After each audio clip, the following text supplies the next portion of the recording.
menghancurkan nilai-nilai iman, dibanjiri kita dengan paham-paham yang merusak dan mendangkalkan akidah, baik ia bernama materialisme, baik ia bernama sekularisme, baik ia bernama banjirnya maksiat dan munkarat, baik ia bernama banjirnya peradaban dan kebudayaan yang menghancurkan moral daripada anak-anak kita, sedikit demi sedikit melenturkan dan melunturkan nilai-nilai keimanan kita, untuk kemudian pada waktunya nilai iman itu akan bertukar dan berganti menjadi nilai syirik kepada Allah Subhanahu wa ta'ala. Atau pada sisi lain menjadikan yang selain Allah sebagai tujuan akhir daripada kehidupan kita, sedangkan kita sama-sama maklum bahwa di dalam pandangan agama Islam, dosa yang tidak berampun, dosa yang terbesar, termasuk dalam kategori bapak moyangnya dosa, tidak lain adalah syirik, yakni menyekutukan Allah Subhanahu wa ta'ala. Pola penghancuran iman ini memang berstrategi. Ditawarkan kita kepada paham materialisme, paham kebendaan, di mana otak menempati urutan sebagai ranking pertama, Tuhan jatuh pada urutan kedua. Lalu menyusul kepada paham sekularisme, Allah dipisahkan dari seluruh kegiatan hidup ini, untuk pada gilirannya menjadikan yang selain Allah sebagai tujuan akhir daripada seluruh kegiatan hidup kita. Oleh karenanya, kewajiban menjaga nilai-nilai iman ini merupakan kewajiban yang mulia tetapi berat, tidak hanya untuk kita, tetapi juga bagaimana mewariskannya kepada anak-anak kita, generasi yang akan datang. Orang-orang tua bijaksana yang diceritakan di dalam Al-Quran, kalau sudah berpikir tentang anak-anaknya, pertanyaan yang paling mereka risaukan ialah, ma ta'buduna min ba'di. Anakku, kalau pada satu saat aku, ayahmu sudah tidak ada lagi di dunia ini, meninggalkan kamu semua, ma ta'buduna min ba'di, apa yang akan kamu sembah nak?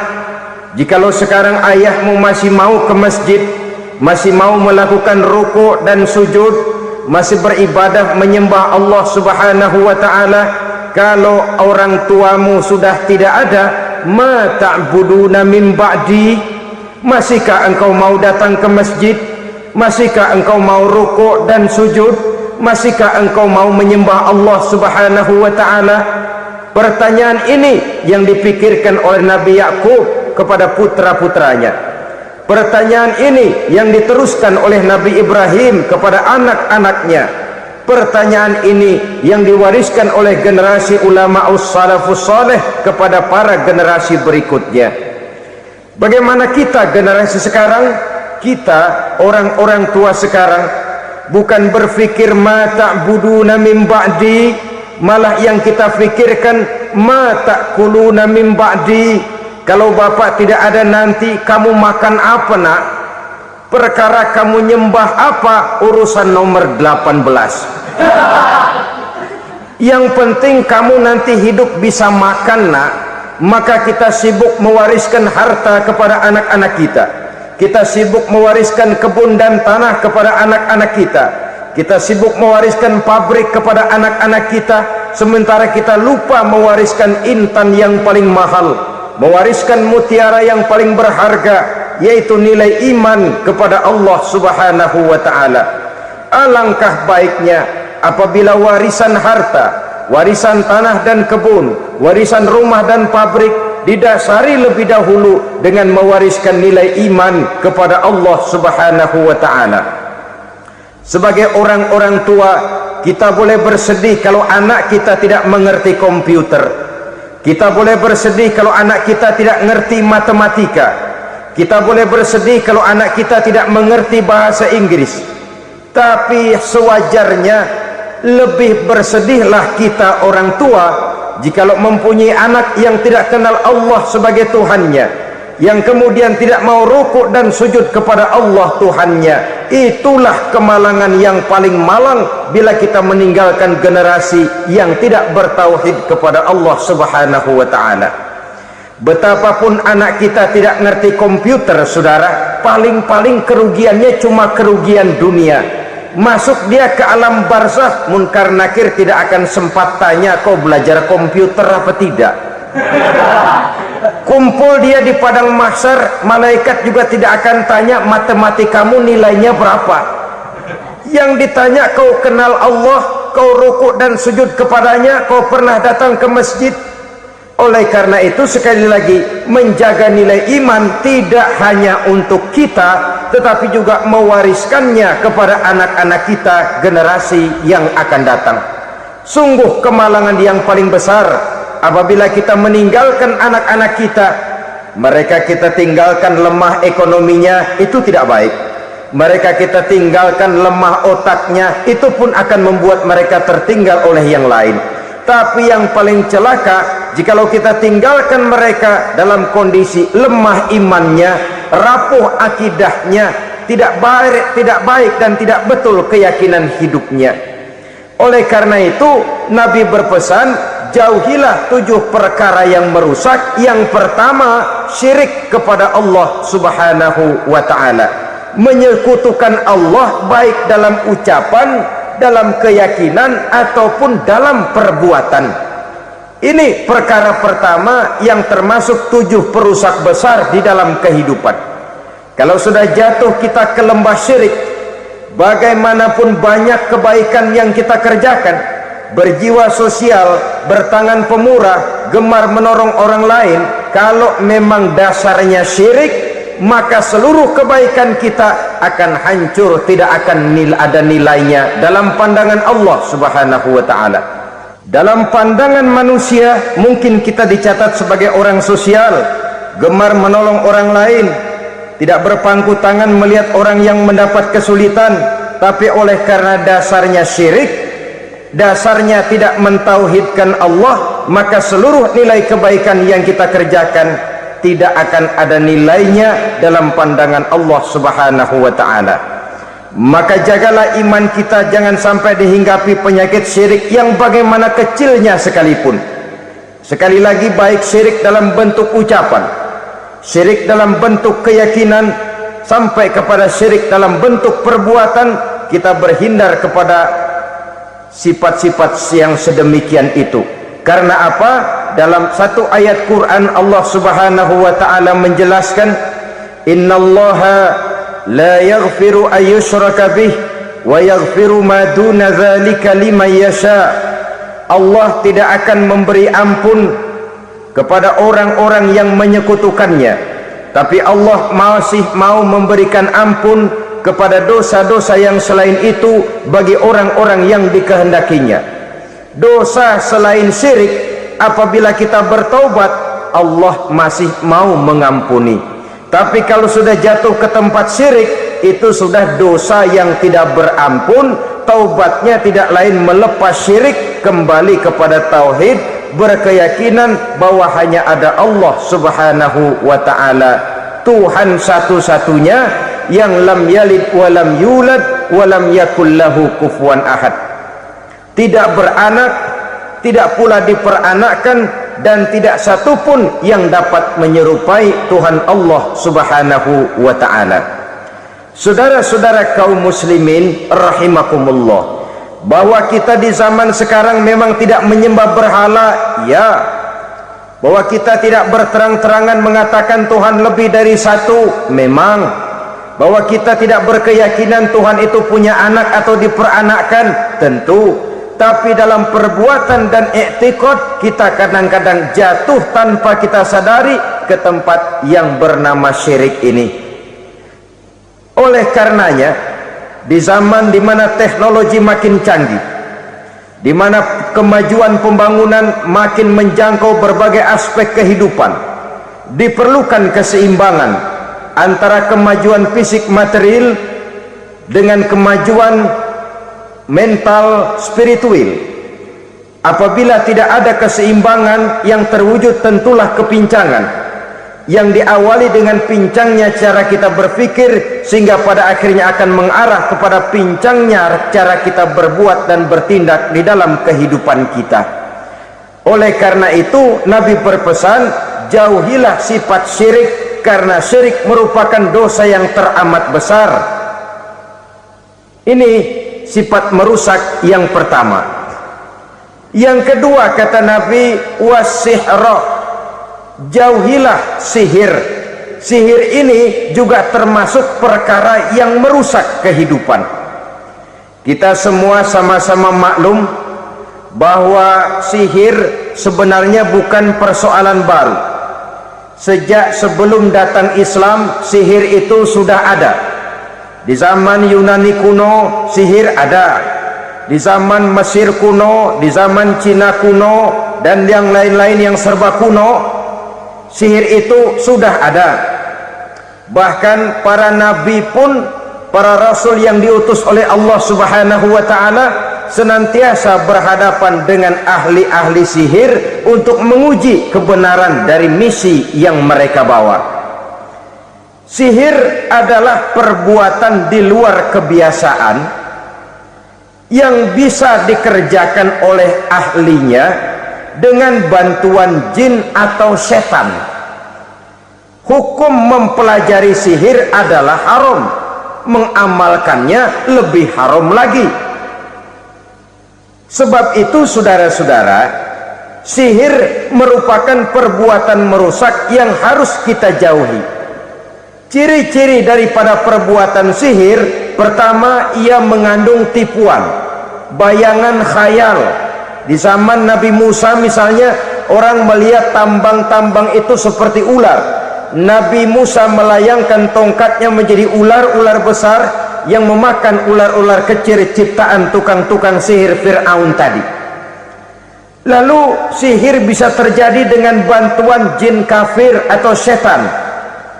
Kemudian ciri yang ketiga, sifatnya halus dan tersembunyi. Taruh kata ada seorang ahli sihir yang mempergunakan ayat-ayat Quran sebagai jompa-jampe, sebagai baca-bacaan, itu cuma sekedar kedok. Tujuannya tidak lain menjadikan agama sebagai ketok untuk membenarkan cara yang dimurkai oleh Allah Subhanahu wa ta'ala. Satu hadis yang diriwayatkan oleh Imam Bazar dan Tabrani, Nabi berpesan, laisa minna man tatayyara lahu au takahhana au tukuhina lahu au sahira lahu. Tidak termasuk ke dalam golonganku, kata Nabi, tidak termasuk umatku. Siapa mereka? Man tatayyara lahu, orang yang bertatoyur. Apa tatoyur itu? Dari kalimat toyaro, artinya terbang. Toir biasa diartikan dengan burung. Tatoyaro percaya kepada suara-suara burung. Man tatoyaro lahu, mempercayai, meyakini dengan benar-benar kepada suara beburungan. Kan suka ada itu, nah bunyi burung tuh, maling liwat. Maling liwat, burung bunyi, maling liwat. Itu termasuk tatoyaro lahu, percaya kepada suara burung. Kan aneh kalau suara orang nggak dipercaya, suara burung malah dipercaya. Ada ustadz ceramah, kiai ngaji, nggak mau didengerin, burung dengerin bener. Nah, suaranya dari sebelah mana? Belah kulon. Nah, itu tandanya anu. Habis dihitung-hitung. Itu termasuk tatoyaro lahu. Au takahana, atau bertenung, au tukuhina, atau minta ditenungkan, au sahiro lahu, atau melakukan perbuatan sihir atau minta disihirkan. Laisa minna, tidak termasuk ke dalam golonganku, kata Nabi. Sehingga dengan demikian saudara-saudara, menghadapi sihir dengan sihir sekalipun termasuk perbuatan yang tidak diajarkan oleh agama. Kita kan mempelajari sihir untuk jaga diri. Tidak apa-apa yang dilarang mengamalkannya, dilarang juga mempelajarinya. Sebab orang kalau sudah mengetahui biasanya lalu terangsang untuk mencoba. Kalau percobaannya berhasil, biasanya terangsang untuk coba lagi dan coba lagi. Pada akhirnya ketagihan, lalu beralih menjadi profesi, apalagi itu nanti bisa mendatangkan hasil uang. Saudara-saudara kaum muslimin rahimakumullah, kita manusia makhluk nyata, kita hidup di alam nyata, terikat oleh sunnatullah, causality. Oleh karenanya bagi kita keyakinan yang penuh, keikhlasan di dalam bertuhankan Allah, penyerahan diri sepenuhnya hanya kepadanya, itu sudah merupakan obat penangkal yang sangat ampuh agar kita tidak terkena penyakit-penyakit yang dibuat oleh setan dan para pembantunya. Sehingga beberapa ayat Quran mengajarkan, misalnya a'udzu bikalimatillahi tammati min syarri ma khalaq, atau bismillazi la yadurru ma'asmihi syai'un fil ardi wala fis sama', dengan menyebut nama Allah yang tidak bisa mendatangkan bahaya sedikit pun dari baik yang datang dari langit maupun yang datang dari bumi.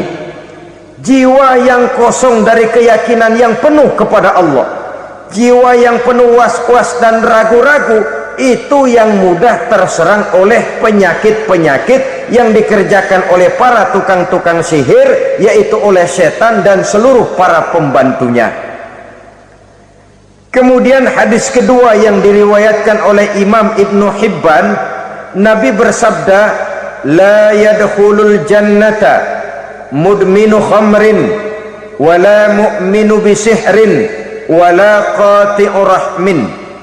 Tidak masuk surga. Ini Nabi yang bilang, tidak masuk surga. Siapa itu? Pertama, mudminu khamrin, orang yang berkekalan dalam mabuk.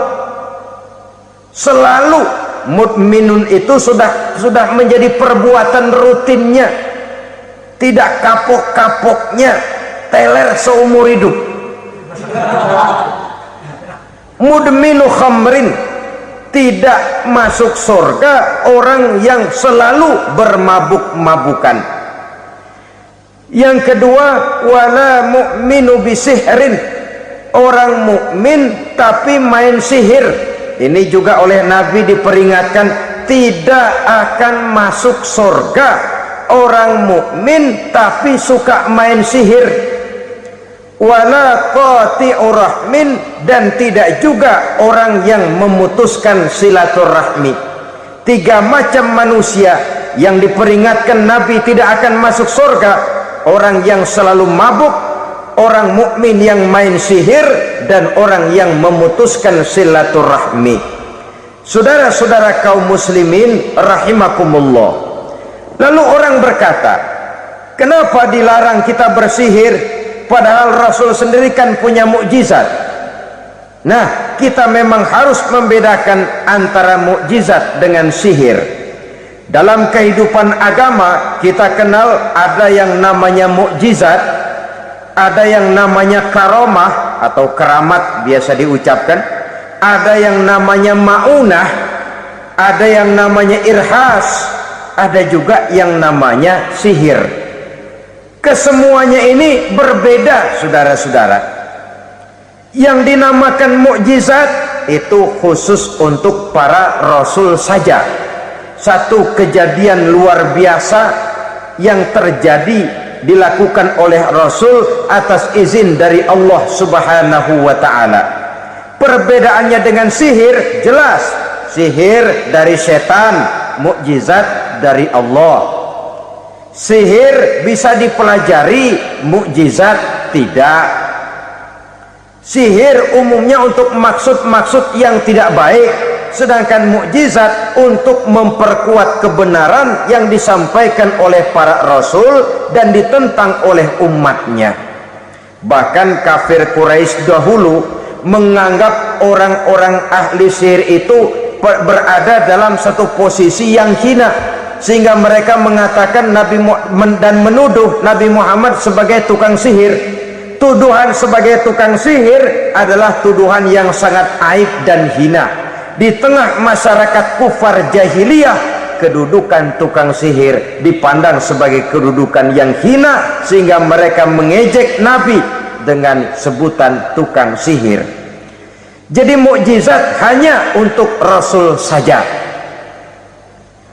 Kemudian karomah.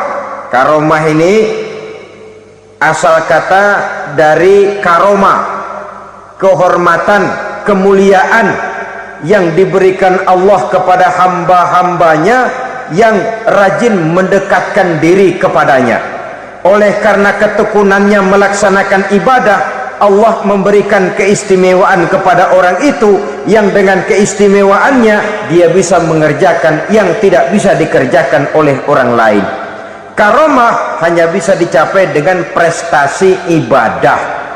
Kalau sihir, mau ibadah apa enggak, asal dia belajar, bersatu dan berteman dengan setan, memenuhi persyaratan-persyaratan setan, biasanya lalu bisa.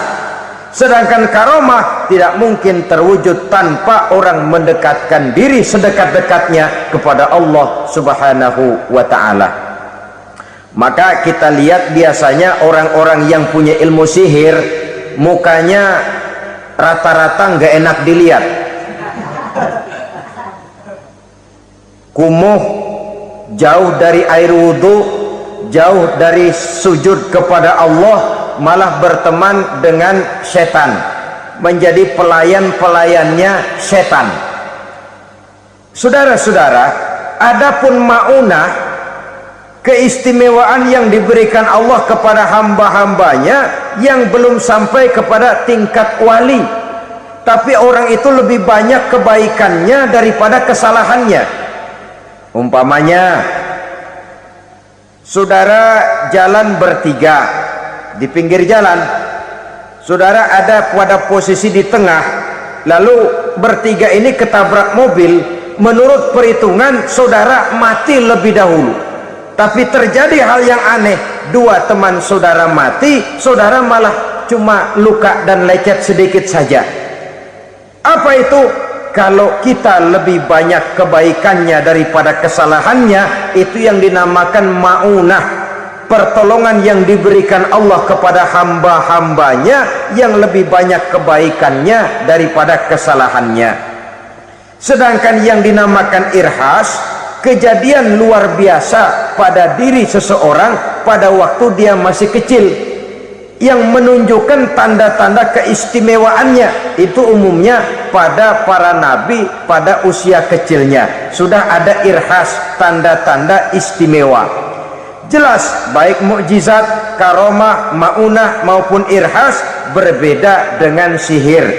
Sihir ini jelas saja merupakan bantuan dan persekutuan antara manusia dengan setan.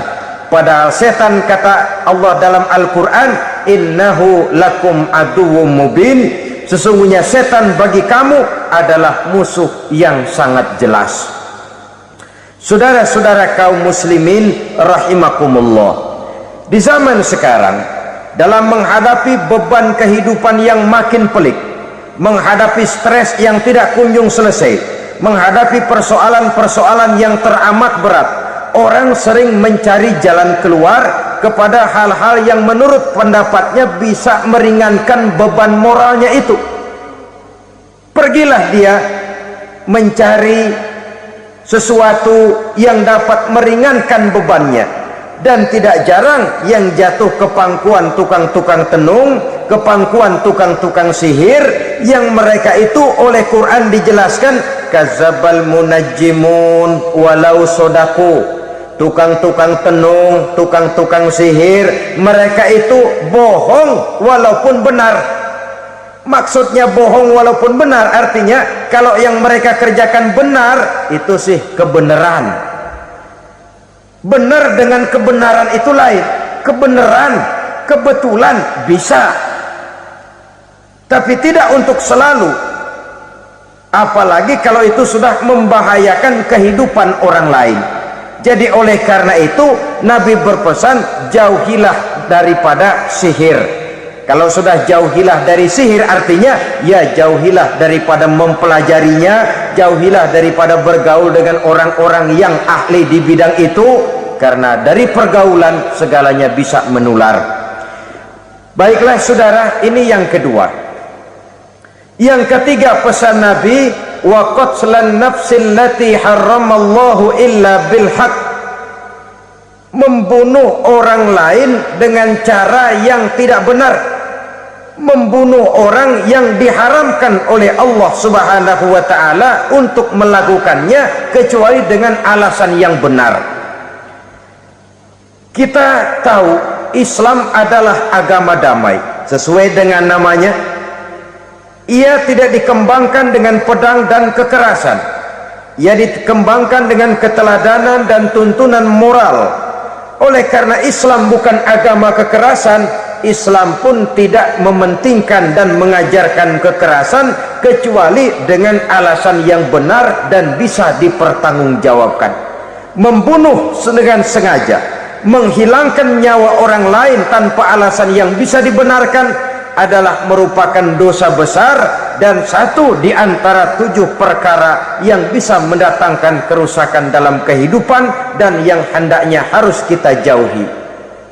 Saudara-saudara kaum muslimin rahimakumullah, beberapa waktu yang lalu di sebuah kota kecil yang indah bernama New Auckland. Saudara tahu New Auckland? Tuh dari Gunung Kidul masih ngidul lagi. Pernah diadakan satu seminar yang membicarakan bagaimana menyelamatkan masyarakat manusia dari bahaya Perang Dunia Ketiga. Diperkirakan kalau terjadi Perang Dunia Ketiga, manusia tidak akan tersisa. Sebab apa? Pada waktu itu cadangan nuklir yang dimiliki oleh bersama Amerika dan Rusia konon sudah sanggup memusnahkan 6 miliar manusia pada saat jumlah manusia baru 5 miliar. Jadi kelebihan nuklir dunia ini. Kalau terjadi Perang Dunia Ketiga, sulit manusia untuk tersisa. Maka dibahaslah di dalam seminar itu, wah, supaya tidak terjadi Perang Dunia Ketiga, maka perlombaan membuat senjata-senjata canggih, alat-alat pembunuh modern harus segera dibatasi. Dibahas, tidak mungkin kita membatasi perlombaan membuat senjata. Kenapa? Makin maju ilmu dan teknologi, makin canggih senjata yang ditemukan. Atom sudah meningkat menjadi nuklir, nuklir sudah meningkat menjadi neutron, dan kita tahu bom yang bernama neutron ini bom yang cukup membunuh tanpa perlu merusak. Artinya kalau dia diledakkan di kota kita ini, bangunan utuh, jembatan tidak ambruk, rumah-rumah tetap berdiri, tapi semua yang bernama hidup mati. Itu katanya lebih sopan dari bom atom. Sebab kalau si atom ini sudah membunuh, merusak pula. Neutron cukup membunuh saja tanpa perlu merusak. Jadi majunya senjata-senjata teknologi sebagai akibat yang logis dari kemajuan ilmu pengetahuan ini tidak bisa kita batasi. Dan memang sebenarnya yang bahaya bukan senjatanya, tapi manusia yang mengendalikan senjata itu. Mereka kembali kepada prinsip the man behind the gun. Bukan senjatanya yang bahaya, tapi manusia yang mengendalikan senjata itu yang bahaya. Walaupun senjatanya modern, katakanlah model M16 umpamanya, kalau yang mengendalikannya orang beriman, insya Allah aman. Tapi biar megang cuma senapan angin, kalau yang megang orang brutal, ngeri kita deket-deket. Apalagi kalau memang bukan ahlinya menggunakan senjata, bisa ngeker kaki kena jidat.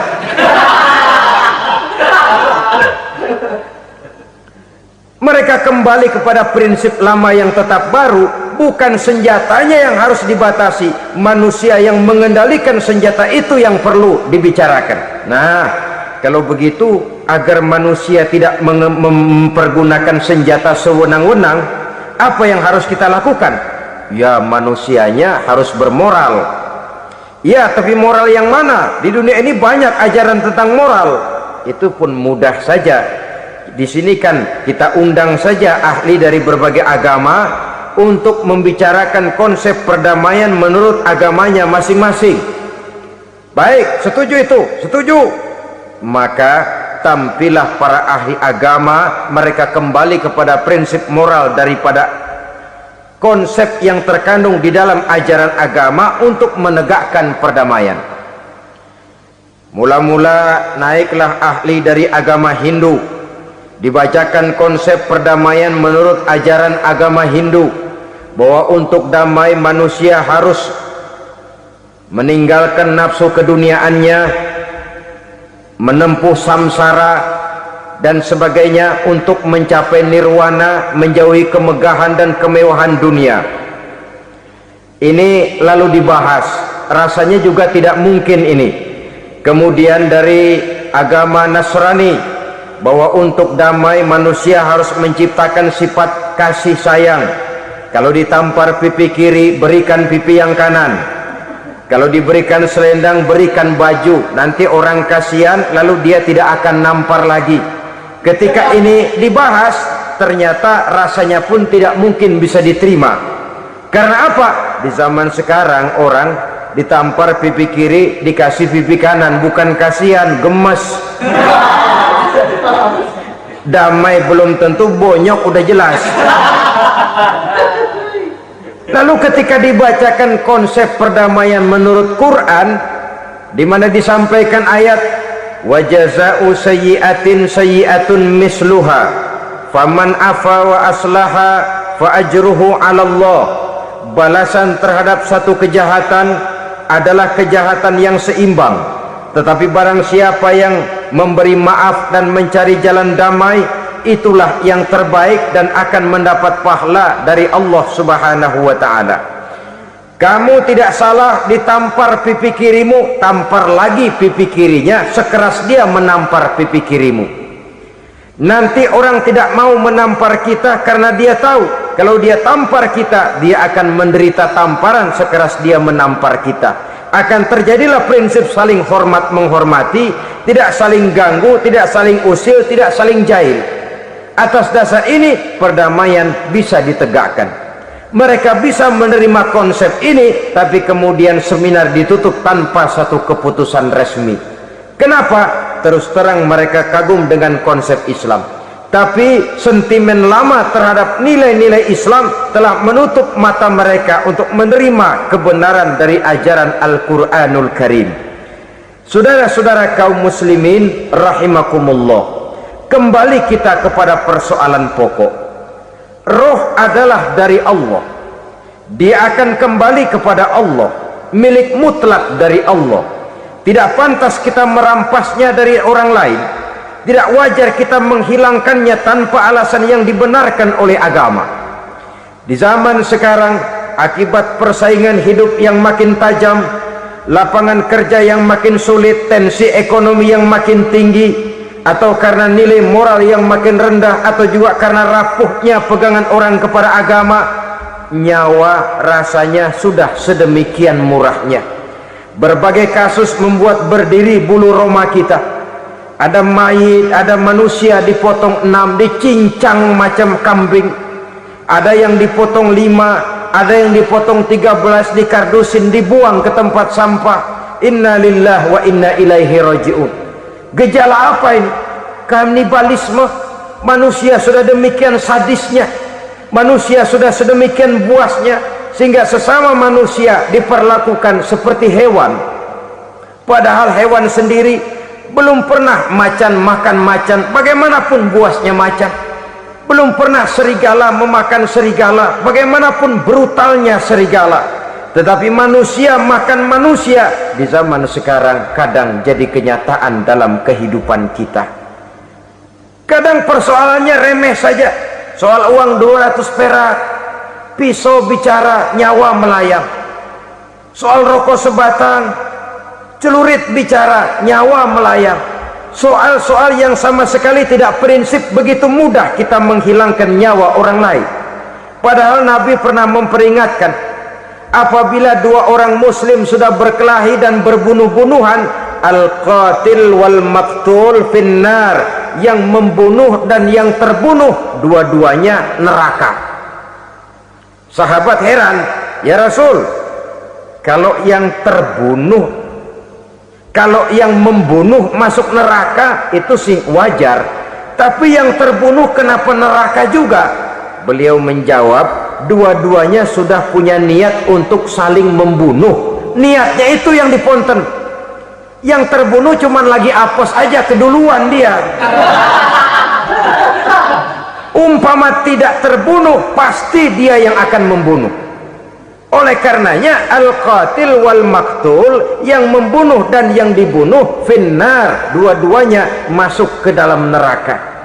Islam menghormati kehidupan, tidak hanya terbatas kepada sesama muslim, orang-orang yang berlainan agama pun yang mau hidup berukun, damai, berdampingan dengan umat Islam, jiwa mereka, darah mereka dilindungi oleh nilai-nilai Islam yang disebut dengan kafir zimmi ini. Mengganggu mereka sama saja dengan mengganggu aku, kata Nabi. Jadi oleh karena itu, sayangilah sesama. Kehidupan adalah anugerah Allah, bukan wewenang kita untuk mencabutnya dari orang lain, bukan wewenang kita untuk merampas dan menghilangkannya dari orang lain. Apa yang tidak enak terjadi pada diri kita, begitu pula lah apabila terjadi pada diri orang lain. Sehingga Nabi mengatakan, la yu'minu ahadukum hatta yuhibba li akhihi ma yuhibbu li nafsihi. Belum dikatakan beriman seseorang kamu apabila dia belum mencintai saudaranya seperti ia mencintai dirinya sendiri. Apa yang enak dirasakan oleh orang lain, enak juga dirasakan oleh dia. Mengukur orang lain dengan diri sendiri. Kalau orang lain tanpa salah saya fitnah, kalau saya tanpa salah difitnah orang, enak apa enggak? Enggak, orang lain juga begitu. Kalau orang lain tanpa salah saya tempeleng kepalanya, enak apa tidak? Tidak. Orang lain juga begitu. Yang tidak enak terjadi pada diri kita, tentu tidak enak juga kalau terjadi pada orang lain. Mengukur orang lain dengan diri sendiri, sehingga tidak timbul sifat egois, tidak menari di atas bangkai orang lain, tidak mendirikan kebahagiaan di atas untayan air mata orang lain. Sehingga dengan demikian, saudara-saudara, dia bisa menghormati kehidupan, menghormati orang lain sebagaimana dia ingin dihormati. Inilah perbuatan ketiga yang merusak, membunuh orang lain dengan yang diharamkan Allah tanpa alasan yang benar. Yang ketiga. Kemudian yang keempat, perbuatan merusak, wa aklar riba, makan riba. Hidup adalah tolong menolong. Bahasa kerennya take and give katanya, saling memberi dan saling menerima. Nabi mengajarkan, man kuraba kurbatan min kurabid dunya karaballahu lahu kurbatan min kurabi yaumal qiyamah, wallahu fi aunil abdi madamal abdu fi auni akhihi.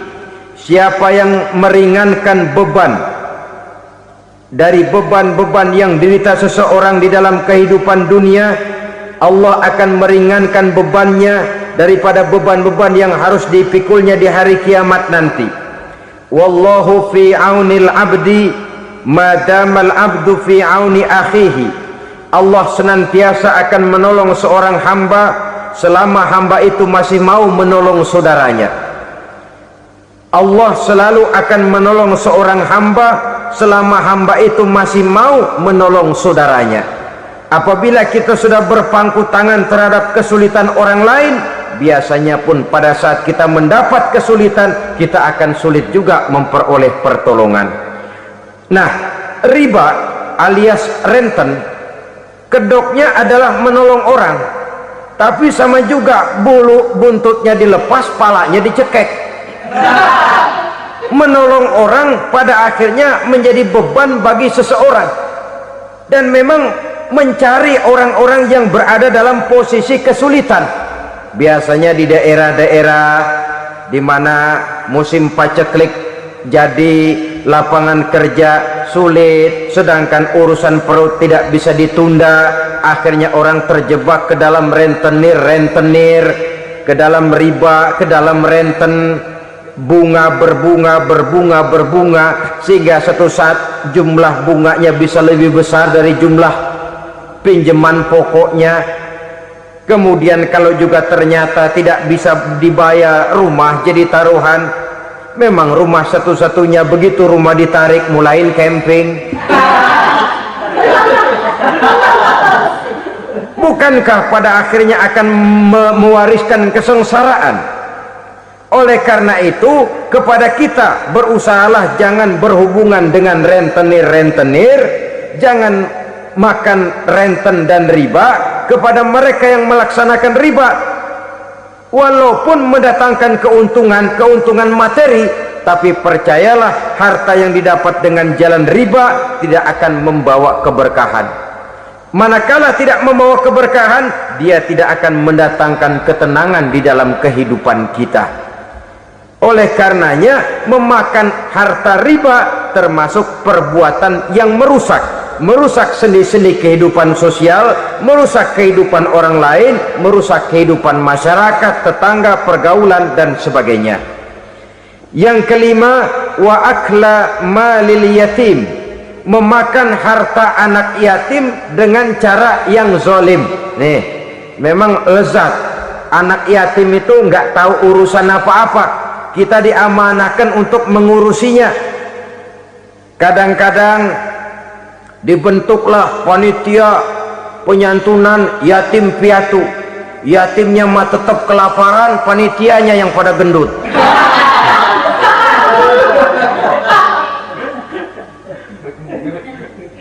Padahal memakan harta anak yatim termasuk perbuatan dosa besar, dan menjantuni yatim merupakan perbuatan mulia. Nabi mengatakan, ana wa kafilul yatim kahataini yaumal qiyamah, aku dan orang-orang yang menyantuni anak yatim seperti dua jari ini pada hari kiamat nanti. Dekat sekali. Jikalau ingin di hari akhir nanti dekat dengan Rasul, bersahabatlah dengan anak-anak yatim, jadilah pengurus anak-anak yatim, bangunlah panti-panti asuhan yatim. Pada saat bapak ibunya meninggal, kitalah yang menjadi orang tuanya. Bahkan ingatlah itu, bersahabatlah dengan anak-anak yatim, santuni mereka. Perkara setahun sekali di bulan Muharram, alhamdulillah, itu bagus, bin Thayyib alias baik. Tapi tentu dan tentu, sekali lagi, si yatim tidak hanya hidup di bulan Muharram, dia hidup 12 bulan dalam setahun, 24 jam dan di dalam sehari.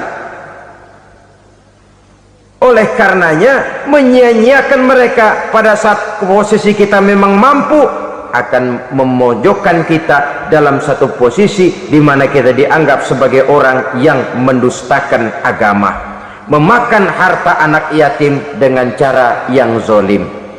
Bapaknya udah meninggal, kebunnya lebar, anaknya dikelecehin. Nah, dah kamu nggak usah pusing, nanti saya yang ngurus. Akhirnya bukan ngurus, nguras. Si yatim mungkin tidak tahu bahwa dia disia-siakan, haknya diambil, miliknya dizolimi, tapi Allah yang akan membalasnya dengan seadil-adilnya. Maka makan harta anak yatim biasanya balasannya tokcer bin paten. Nggak banyak selang tempo itu, nggak percaya cobain dah. Nyobain aja kan nggak bayar, umpama memakan harta anak yatim dengan cara yang zalim, ganjarannya biasanya kontan. Kenapa? Ratapan si miskin, untayan air matanya, jeritan kepedihan hatinya, membuka pintu langit, permohonannya diijabah, getaran hatinya didengarkan oleh Allah, maka balasannya biasanya kontan, spontan, tidak menunggu waktu terlalu lama. Itu di dunia, belum lagi di akhirat nanti. Bukankah dalam riwayat Mi'raj diceritakan Nabi melihat di neraka itu orang perutnya sebesar rumah, la haula wala quwata, itu perut kayak rumah, bagaimana jalannya tuh orang. Dan memang gak jalan, diseret-seret oleh malaikat di neraka itu, hancur perutnya, amburadul itu perut, berantakan isinya, dibulatkan lagi, diseret lagi, hancur lagi, dibulatkan lagi, sampai Nabi tanya, orang itu begitu berat siksanya kenapa ya Jibril? Itu Muhammad waktu di dunia dulu rakus banget makan harta anak yatim, begitu vonisnya, begitu menyedihkan nasibnya di akhirat. Tapi di dunia pun ketidakberkahan itu sudah membayangi kehidupannya. Oleh karena itu, kepada saudara-saudara yang mendapat titipan anak yatim, berbahagialah, karena semulia-mulia rumah adalah rumah yang di dalamnya ada anak yatim yang disantuni. Sehina-hina rumah adalah rumah di mana di dalamnya ada anak yatim yang disia-siakan. Begitu kata Nabi kita. Rumah yang paling mulia dalam pandangan Allah, rumah yang di dalamnya ada anak yatim yang disantuni. Rumah yang paling hina dalam pandangan Allah, rumah yang di dalamnya ada anak yatim yang nasibnya disia-siakan. Berbahagialah saudara apabila menjadi penyantun anak-anak yatim, pelindung mereka, sehingga mereka mempunyai masa depan sebagaimana anak-anak lainnya. Rasulullah sendiri sedemikian peka terhadap keadaan anak-anak yatim, karena beliau sendiri memang mengalami umur 6 bulan dalam kandungan ibu, beliau sudah ditinggalkan oleh ayahnya. Pada saat berusia 6 tahun ibu sudah meninggal, yatim piatu dalam usia di mana beliau sedang perlu belas kasih seorang ibu dan pengertian seorang bapak. Kepekaan itu lalu timbul, bahkan kemudian sampai kepada beliau berkata, aku dan orang yang menyantuni anak yatim seperti jari tengah dan jari telunjuk di hari akhirat nanti. Sedemikian dekatnya. Baiklah ya, jadi yang kelima, memakan harta anak yatim. Jauhi, karena ini perbuatan yang merusak. Yang keenam, watawalli yaumaz zahfi, melarikan diri pada hari pertempuran.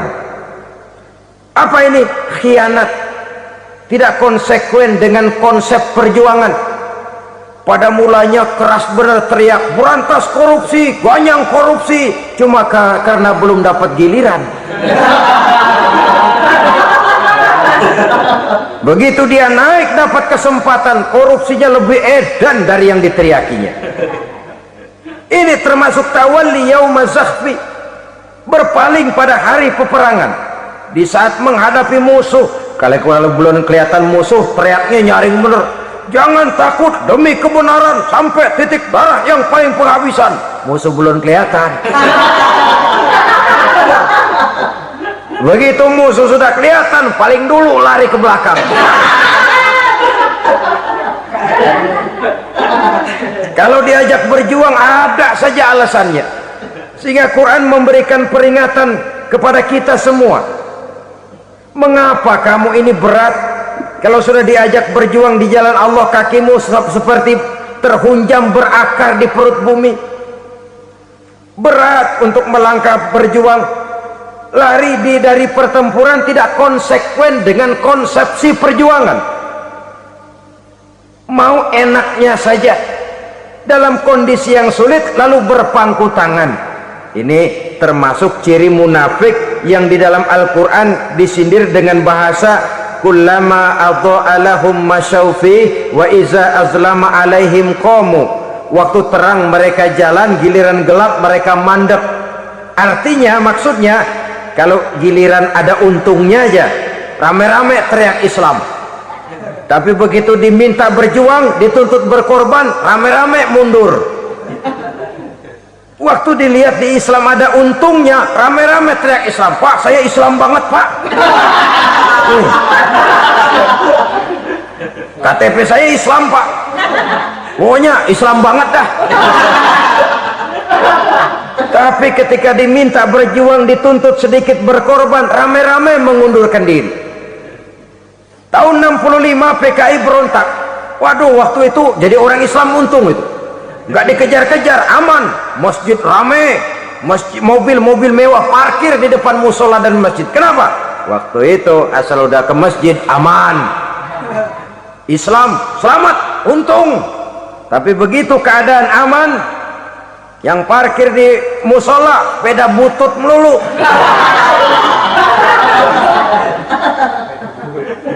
Waktu terang mereka jalan, waktu gelap mereka berhenti. Dikala di Islam ada untungnya, baru wah Islam bagus, Islam hebat. Tapi waktu dilihat ada kerugian, jangan bawa-bawa Islam dah. Jangan bicara soal Islam, ini kan bukan soal agama. Bukan soal agama. La haula wala quwata illa billah. Beragama kita ambil talfik fid din, mengambil yang enteng-enteng saja dalam urusan beragama ini. Tidak konsekuen kita dengan Islam kita. Seolah kita mau memilih mana yang terasa cocok sama selera kita, kita teriak Islam. Beratan aja dikit, rame-rame berpaling.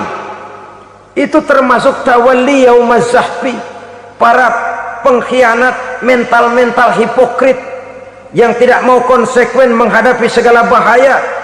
Itu termasuk perbuatan yang merusak. Kenapa? Kalau cuma dia saja yang lari, mungkin tidak jadi soal, tapi larinya ini akan mempengaruhi orang lain. Nah, pengaruhnya itu yang dicegah. Sebab kalau satu sudah mulai lari, yang lain mulai ngelirik. Ketika yang dilirik kemudian tidak ada reaksi, dia akan ikut lari. Artinya apa? Seorang muslim harus konsekuen dengan konsep perjuangannya, dengan keyakinan keagamaannya, dan tidak memilih yang enak-enak saja di dalam kehidupan beragama. Lari dari pertempuran, bermental khianat, mengkhianati agama, merupakan satu di antara sifat yang merusak. Terakhir saudara, wa qazfal muhsanatil ghafilatil mu'minat, menuduh perempuan baik-baik yang tidak tahu menahu tentang tuduhan yang dituduhkan kepadanya, menuduh perempuan mukmin yang baik-baik yang tidak tahu menahu tentang tuduhan yang dilakukan kepadanya. Fitnah lebih bahaya daripada pembunuhan. Orang yang tidak salah bisa hancur namanya, orang yang berniat baik bisa ambruk perjuangannya oleh karena fitnah. Sehingga dikatakan al fitnatu asyaddu minal qatli, fitnah lebih bahaya daripada pembunuhan. Maka memfitnah ini termasuk satu dosa di antara 7 hal merusak yang harus kita jauhi semampu kita, semampu-mampunya. Mengupayakan sebisa-bisanya jangan sampai terjebak ke dalam hal yang demikian. 7 macam perkara yang merusak. Merusak akidah dan keimanan, merusak amal perbuatan yang sudah kita kerjakan, merusak sendi-sendi kehidupan sosial, pendek kata merusak segala hal di dalam kehidupan kita. Jauhilah olehmu 7 macam perkara yang merusak. Yang pertama, asyirku billah, menyekutukan Allah subhanahu wa ta'ala. Agama dimulai dari keyakinan, maka kehancuran agama selalu dimulai dari kehancuran keyakinan, iman atau akidah yang dimiliki oleh seseorang. Dan untuk menghancurkan nilai-nilai iman yang kita miliki ini, orang rasanya tidak akan menghantam kita dengan peluru kendali. Orang tidak akan mengirimkan nuklir ke sini.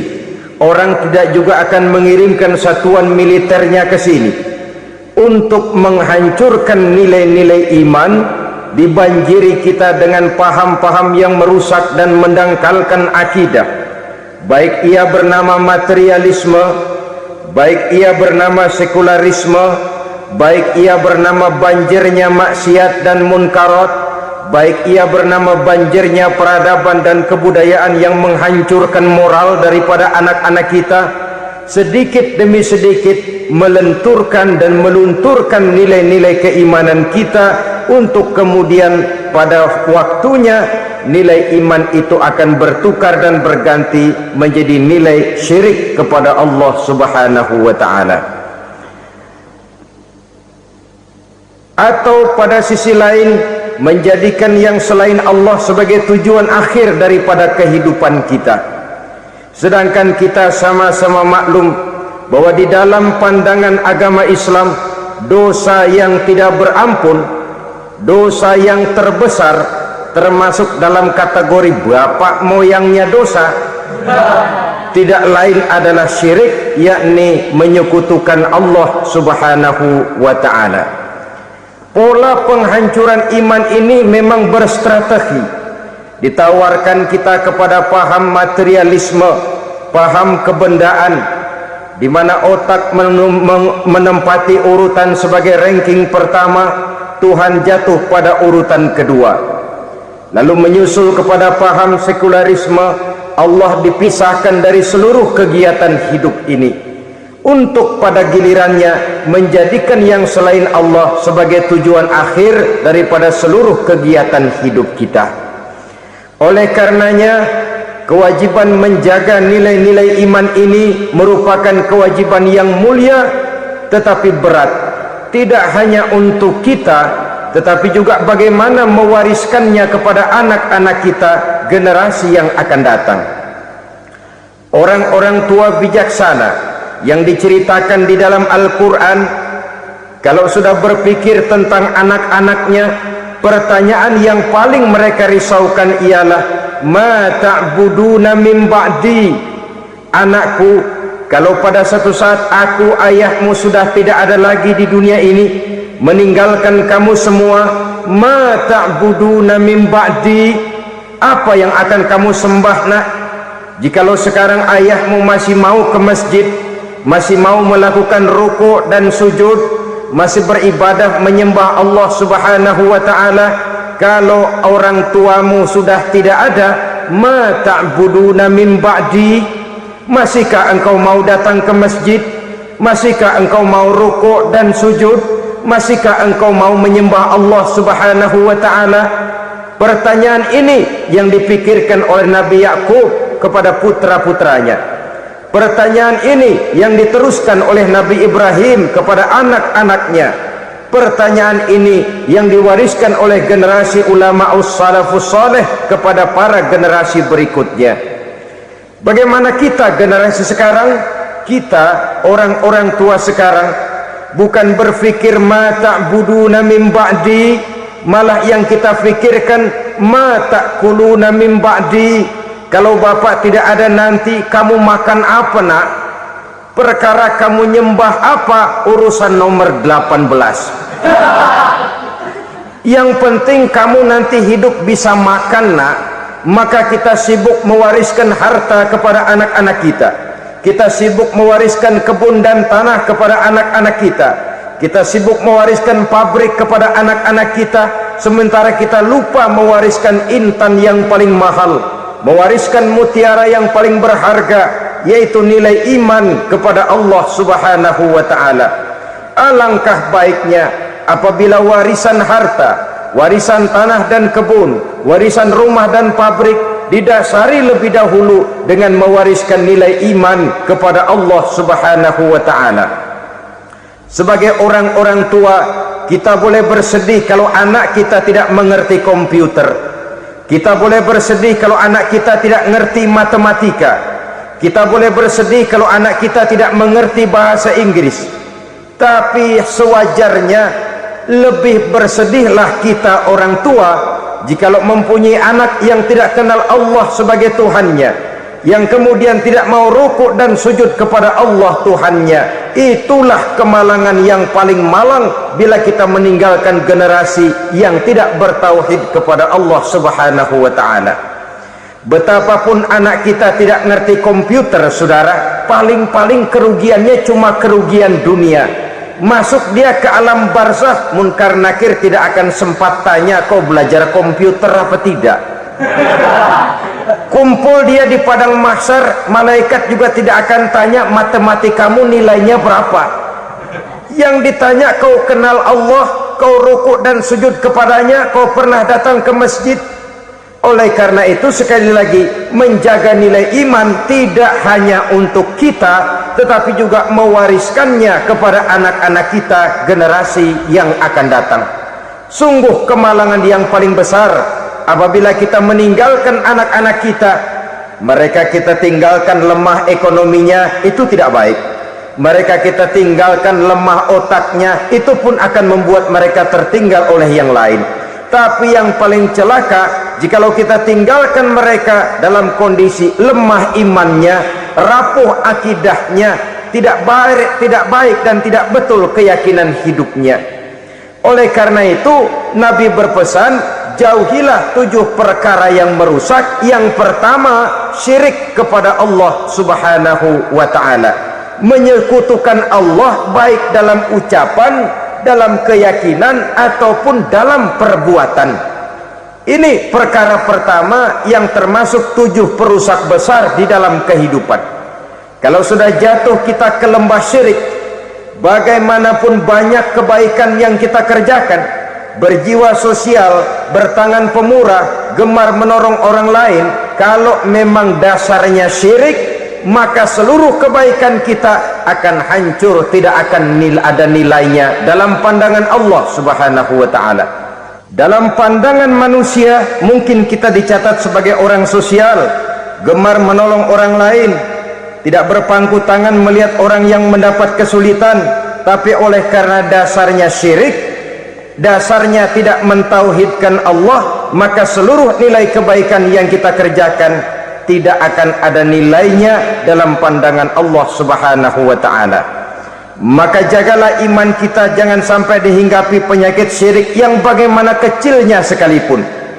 Sekali lagi, baik syirik dalam bentuk ucapan, syirik dalam bentuk keyakinan, sampai kepada syirik dalam bentuk perbuatan, kita berhindar kepada sifat-sifat yang sedemikian itu. Karena apa? Dalam satu ayat Quran Allah subhanahu wa ta'ala menjelaskan, innallaha la yaghfiru ayyushraka bih wa yaghfiru ma duna dzalika liman yasha. Allah tidak akan memberi ampun kepada orang-orang yang menyekutukannya, tapi Allah masih mau memberikan ampun kepada dosa-dosa yang selain itu bagi orang-orang yang dikehendakinya. Dosa selain syirik, apabila kita bertaubat, Allah masih mau mengampuni. Tapi kalau sudah jatuh ke tempat syirik, itu sudah dosa yang tidak berampun. Taubatnya tidak lain melepas syirik, kembali kepada tauhid, berkeyakinan bahwa hanya ada Allah subhanahu wa ta'ala, Tuhan satu-satunya, yang lam yalid walam yulad walam yakul lahu kufuwan ahad. Tidak beranak, tidak pula diperanakkan, dan tidak satupun yang dapat menyerupai Tuhan Allah subhanahu wa ta'ala. Saudara-saudara kaum muslimin rahimakumullah, bahwa kita di zaman sekarang memang tidak menyembah berhala, ya. Bahwa kita tidak berterang-terangan mengatakan Tuhan lebih dari satu, memang. Bahwa kita tidak berkeyakinan Tuhan itu punya anak atau diperanakkan, tentu. Tapi dalam perbuatan dan i'tiqad, kita kadang-kadang jatuh tanpa kita sadari ke tempat yang bernama syirik ini. Oleh karenanya, di zaman di mana teknologi makin canggih, di mana kemajuan pembangunan makin menjangkau berbagai aspek kehidupan, diperlukan keseimbangan antara kemajuan fisik material dengan kemajuan mental spiritual. Apabila tidak ada keseimbangan yang terwujud, tentulah kepincangan yang diawali dengan pincangnya cara kita berpikir, sehingga pada akhirnya akan mengarah kepada pincangnya cara kita berbuat dan bertindak di dalam kehidupan kita. Oleh karena itu Nabi berpesan, jauhilah sifat syirik, karena syirik merupakan dosa yang teramat besar. Ini sifat merusak yang pertama. Yang kedua, kata Nabi, wasihra, jauhilah sihir. Sihir ini juga termasuk perkara yang merusak kehidupan. Kita semua sama-sama maklum bahwa sihir sebenarnya bukan persoalan baru. Sejak sebelum datang Islam, sihir itu sudah ada. Di zaman Yunani kuno, sihir ada. Di zaman Mesir kuno, di zaman Cina kuno, dan yang lain-lain yang serba kuno, sihir itu sudah ada. Bahkan para nabi pun, para rasul yang diutus oleh Allah Subhanahu wa ta'ala, senantiasa berhadapan dengan ahli-ahli sihir untuk menguji kebenaran dari misi yang mereka bawa. Sihir adalah perbuatan di luar kebiasaan yang bisa dikerjakan oleh ahlinya dengan bantuan jin atau setan. Hukum mempelajari sihir adalah haram, mengamalkannya lebih haram lagi.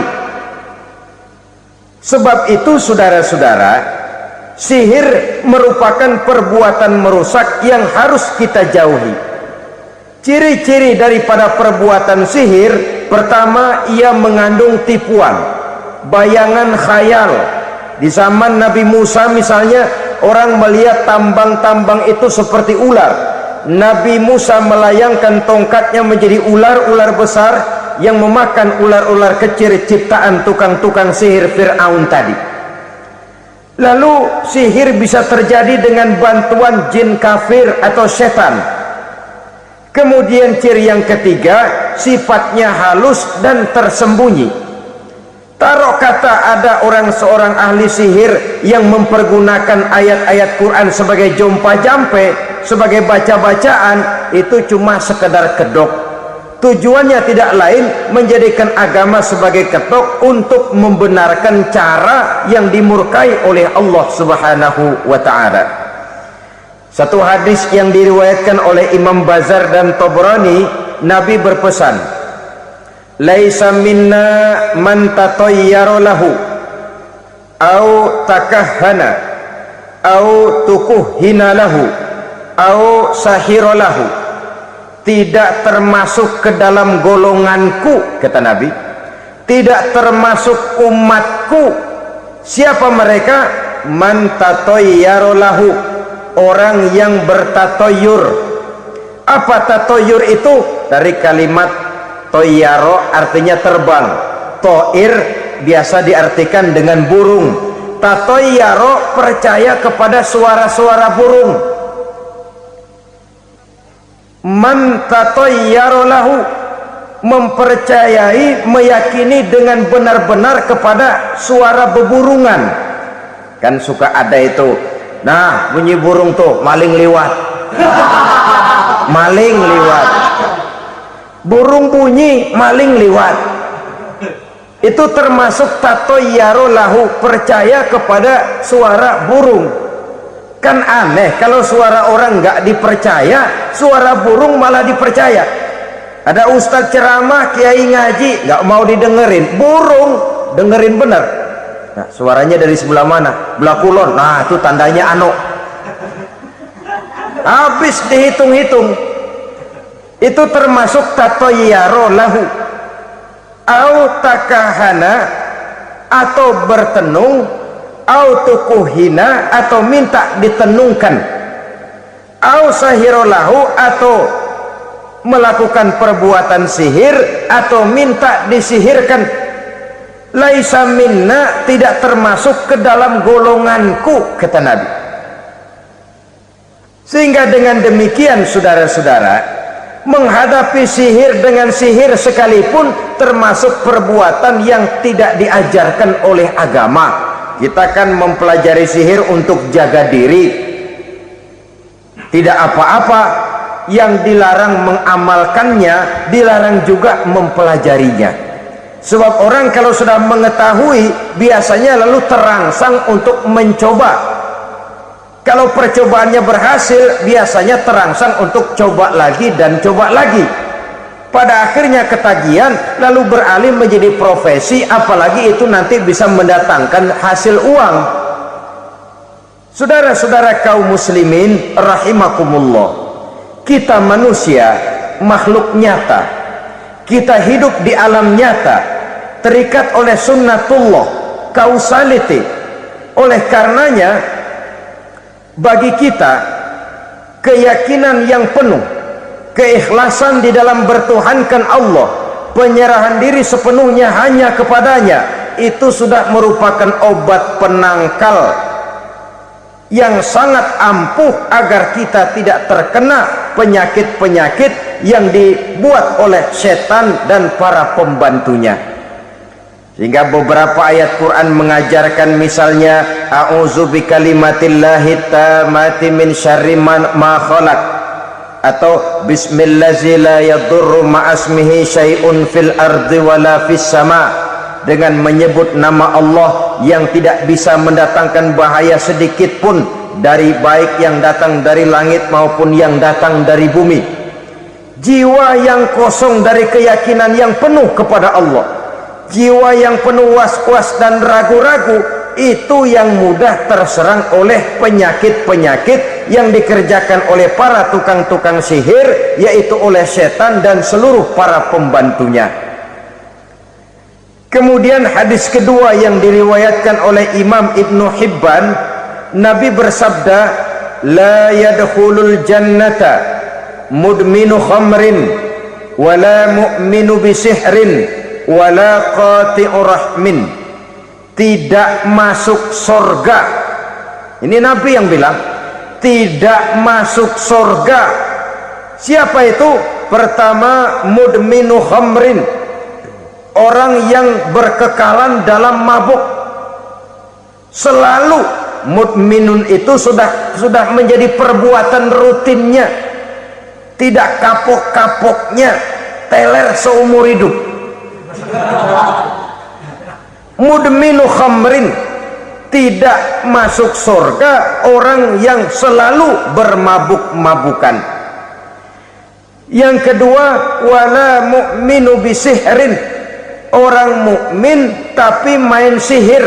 Ini juga oleh Nabi diperingatkan, tidak akan masuk surga orang mukmin tapi suka main sihir. Wala qati'u rahmin, dan tidak juga orang yang memutuskan silaturahmi. Tiga macam manusia yang diperingatkan Nabi tidak akan masuk surga: orang yang selalu mabuk, orang mukmin yang main sihir, dan orang yang memutuskan silaturahmi. Saudara-saudara kaum muslimin rahimakumullah, lalu orang berkata, kenapa dilarang kita bersihir padahal Rasul sendiri kan punya mukjizat? Nah, kita memang harus membedakan antara mukjizat dengan sihir. Dalam kehidupan agama kita kenal ada yang namanya mukjizat, ada yang namanya karomah atau keramat biasa diucapkan, ada yang namanya maunah, ada yang namanya irhas, ada juga yang namanya sihir. Kesemuanya ini berbeda, saudara-saudara. Yang dinamakan mukjizat itu khusus untuk para rasul saja. Satu kejadian luar biasa yang terjadi dilakukan oleh Rasul atas izin dari Allah Subhanahu wa ta'ala. Perbedaannya dengan sihir jelas, sihir dari setan, mukjizat dari Allah. Sihir bisa dipelajari, mukjizat tidak. Sihir umumnya untuk maksud-maksud yang tidak baik, sedangkan mukjizat untuk memperkuat kebenaran yang disampaikan oleh para rasul dan ditentang oleh umatnya. Bahkan kafir Quraisy dahulu menganggap orang-orang ahli sihir itu berada dalam satu posisi yang hina, sehingga mereka mengatakan dan menuduh Nabi Muhammad sebagai tukang sihir. Tuduhan sebagai tukang sihir adalah tuduhan yang sangat aib dan hina. Di tengah masyarakat kufar jahiliyah, kedudukan tukang sihir dipandang sebagai kedudukan yang hina, sehingga mereka mengejek Nabi dengan sebutan tukang sihir. Jadi mukjizat hanya untuk Rasul saja. Kemudian karomah. Karomah ini asal kata dari karomah, kehormatan, kemuliaan yang diberikan Allah kepada hamba-hambanya yang rajin mendekatkan diri kepadanya. Oleh karena ketekunannya melaksanakan ibadah, Allah memberikan keistimewaan kepada orang itu, yang dengan keistimewaannya dia bisa mengerjakan yang tidak bisa dikerjakan oleh orang lain. Karomah hanya bisa dicapai dengan prestasi ibadah. Kalau sihir, mau ibadah apa enggak, asal dia belajar, bersatu dan berteman dengan setan, memenuhi persyaratan-persyaratan setan, biasanya lalu bisa. Sedangkan karomah tidak mungkin terwujud tanpa orang mendekatkan diri sedekat-dekatnya kepada Allah Subhanahu wa ta'ala. Maka kita lihat biasanya orang-orang yang punya ilmu sihir, mukanya rata-rata nggak enak dilihat, kumuh, jauh dari air wudhu, jauh dari sujud kepada Allah, malah berteman dengan setan, menjadi pelayan-pelayannya setan. Saudara-saudara, adapun maunah, keistimewaan yang diberikan Allah kepada hamba-hambanya yang belum sampai kepada tingkat wali, tapi orang itu lebih banyak kebaikannya daripada kesalahannya. Umpamanya, saudara jalan bertiga di pinggir jalan, saudara ada pada posisi di tengah, lalu bertiga ini ketabrak mobil. Menurut perhitungan saudara mati lebih dahulu, tapi terjadi hal yang aneh, dua teman saudara mati, saudara malah cuma luka dan lecet sedikit saja. Apa itu? Kalau kita lebih banyak kebaikannya daripada kesalahannya, itu yang dinamakan maunah, pertolongan yang diberikan Allah kepada hamba-hambanya yang lebih banyak kebaikannya daripada kesalahannya. Sedangkan yang dinamakan irhas, kejadian luar biasa pada diri seseorang pada waktu dia masih kecil, yang menunjukkan tanda-tanda keistimewaannya. Itu umumnya pada para nabi pada usia kecilnya sudah ada irhas, tanda-tanda istimewa. Jelas baik mukjizat, karomah, maunah maupun irhas berbeda dengan sihir. Sihir ini jelas saja merupakan bantuan dan persekutuan antara manusia dengan setan. Padahal setan, kata Allah dalam Al-Quran, innahu lakum aduwwum mubin, sesungguhnya setan bagi kamu adalah musuh yang sangat jelas. Saudara-saudara kaum muslimin rahimakumullah, di zaman sekarang dalam menghadapi beban kehidupan yang makin pelik, menghadapi stres yang tidak kunjung selesai, menghadapi persoalan-persoalan yang teramat berat, orang sering mencari jalan keluar kepada hal-hal yang menurut pendapatnya bisa meringankan beban moralnya itu. Pergilah dia mencari sesuatu yang dapat meringankan bebannya, dan tidak jarang yang jatuh ke pangkuan tukang-tukang tenung, ke pangkuan tukang-tukang sihir, yang mereka itu oleh Quran dijelaskan kazabal munajjimun walau sodaku.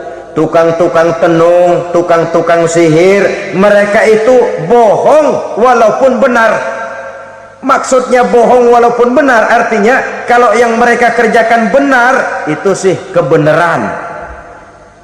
Benar dengan kebenaran itu lain.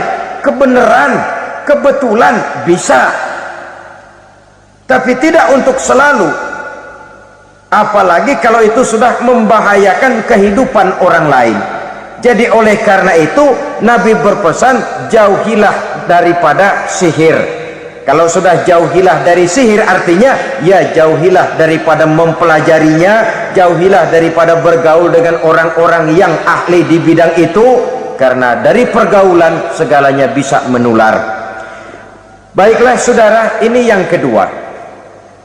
Yang ketiga pesan Nabi, wa qatlan nafsil lati haramallahu illa bil haq, membunuh orang lain dengan cara yang tidak benar, membunuh orang yang diharamkan oleh Allah Subhanahu wa taala untuk melakukannya kecuali dengan alasan yang benar.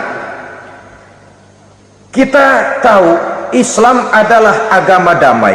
Sesuai dengan namanya, ia tidak dikembangkan dengan pedang dan kekerasan. Ia dikembangkan dengan keteladanan dan tuntunan moral. Oleh karena Islam bukan agama kekerasan, Islam pun tidak mementingkan dan mengajarkan kekerasan kecuali dengan alasan yang benar dan bisa dipertanggungjawabkan.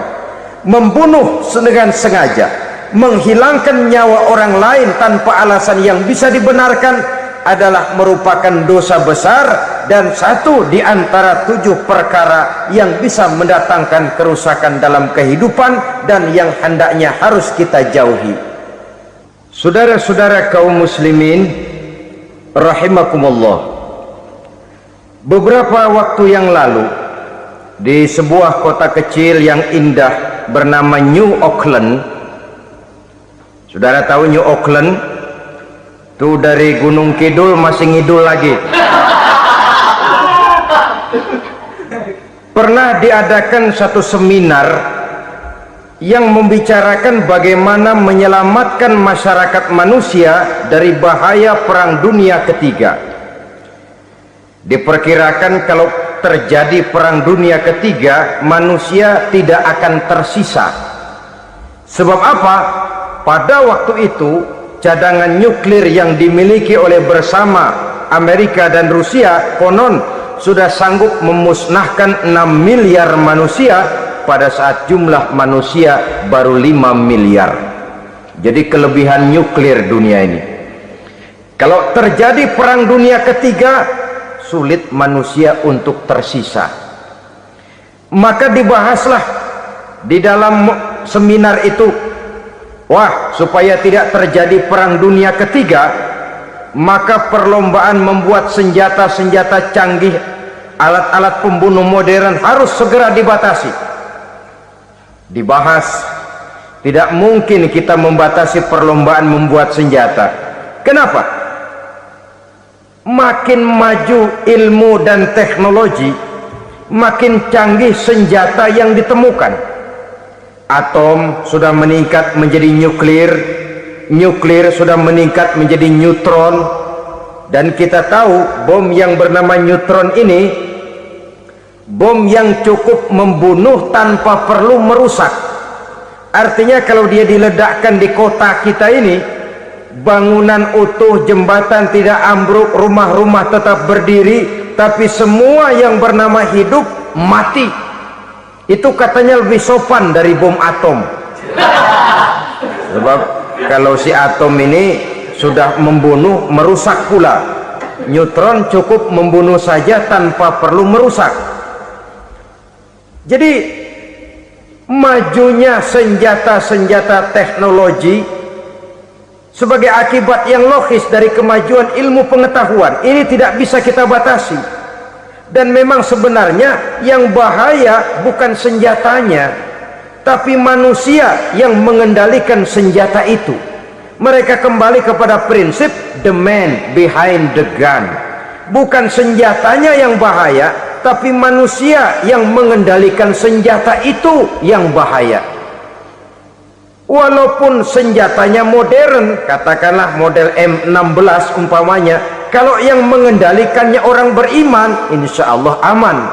Tapi biar megang cuma senapan angin, kalau yang megang orang brutal, ngeri kita deket-deket. Apalagi kalau memang bukan ahlinya menggunakan senjata, bisa ngeker kaki kena jidat.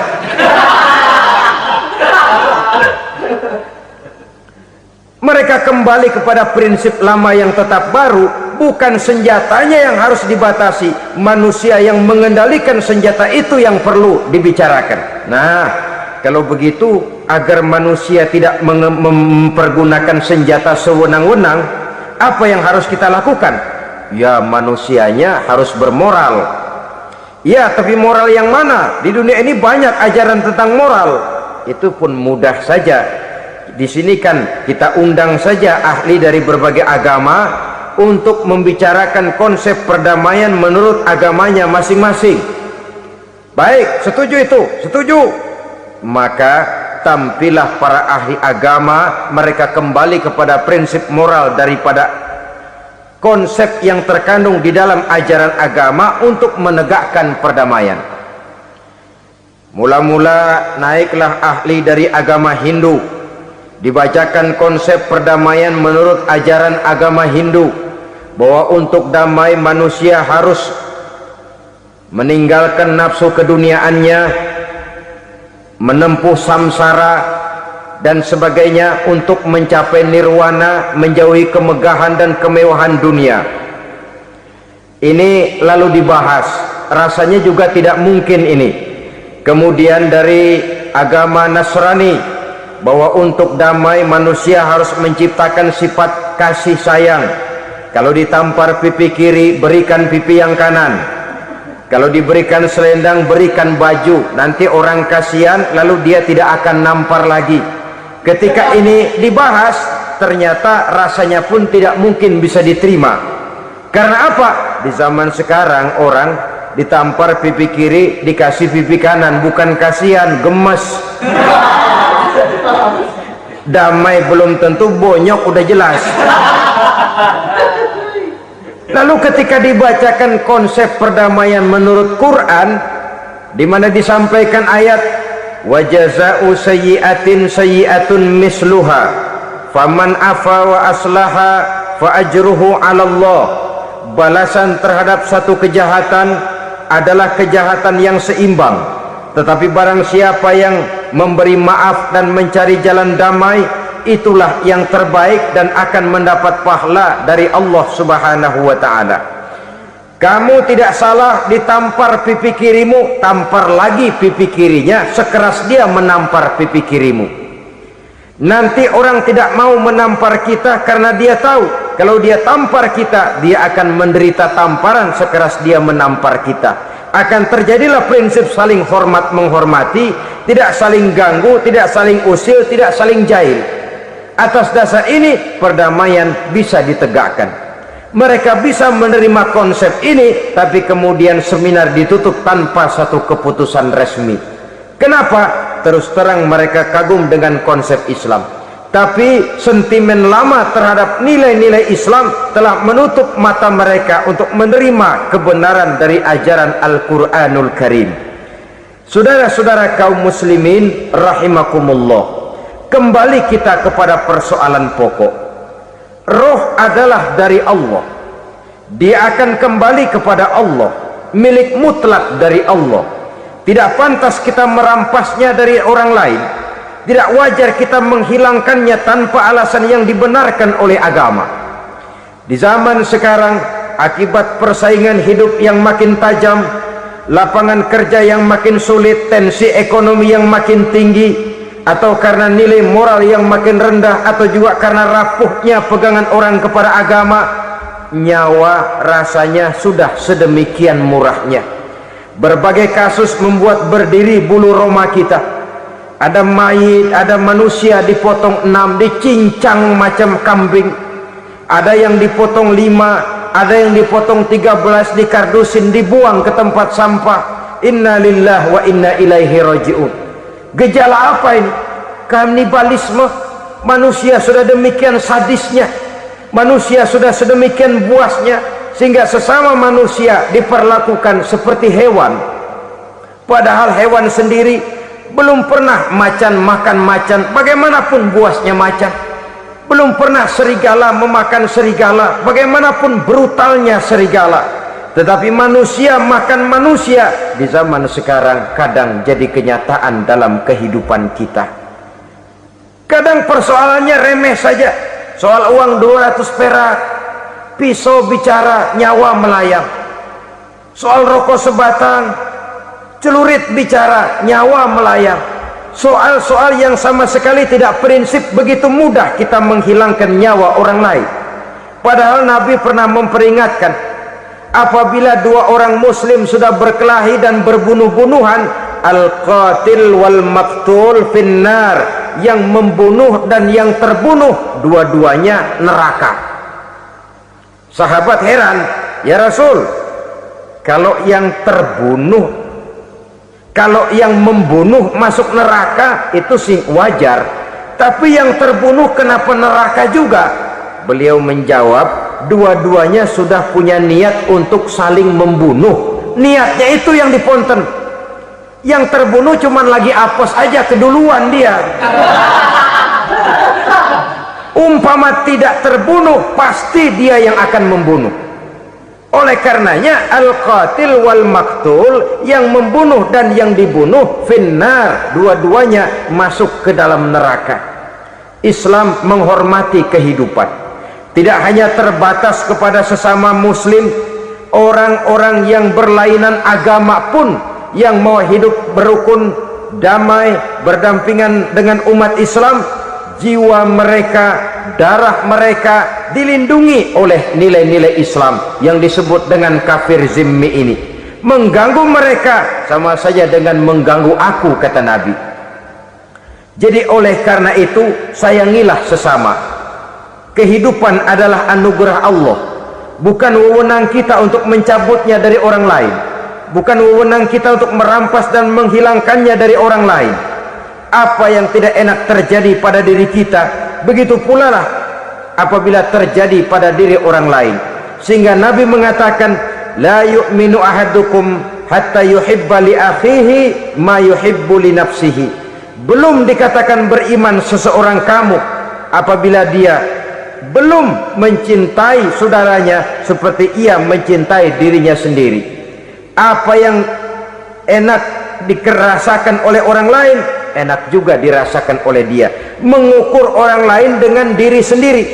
Kalau orang lain tanpa salah saya fitnah, kalau saya tanpa salah difitnah orang, enak apa enggak? Enggak, orang lain juga begitu. Kalau orang lain tanpa salah saya tempeleng kepalanya, enak apa tidak? Tidak. Orang lain juga begitu. Yang tidak enak terjadi pada diri kita, tentu tidak enak juga kalau terjadi pada orang lain. Mengukur orang lain dengan diri sendiri, sehingga tidak timbul sifat egois, tidak menari di atas bangkai orang lain, tidak mendirikan kebahagiaan di atas untayan air mata orang lain. Sehingga dengan demikian, saudara-saudara, dia bisa menghormati kehidupan, menghormati orang lain sebagaimana dia ingin dihormati.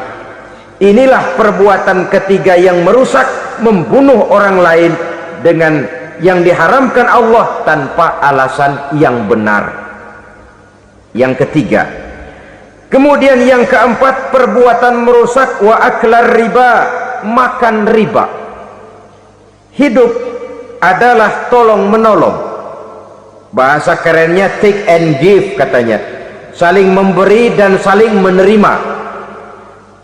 Nabi mengajarkan, man kuraba kurbatan min kurabid dunya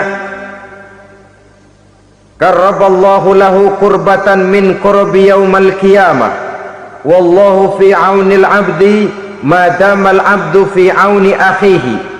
Siapa yang meringankan beban dari beban-beban yang diderita seseorang di dalam kehidupan dunia, Allah akan meringankan bebannya daripada beban-beban yang harus dipikulnya di hari kiamat nanti.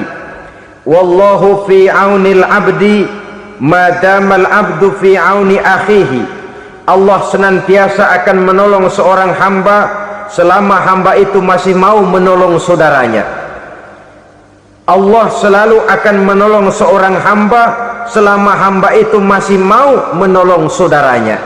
Apabila kita sudah berpangku tangan terhadap kesulitan orang lain, biasanya pun pada saat kita mendapat kesulitan, kita akan sulit juga memperoleh pertolongan.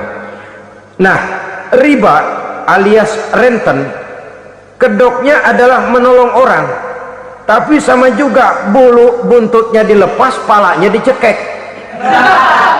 Menolong orang pada akhirnya menjadi beban bagi seseorang, dan memang mencari orang-orang yang berada dalam posisi kesulitan.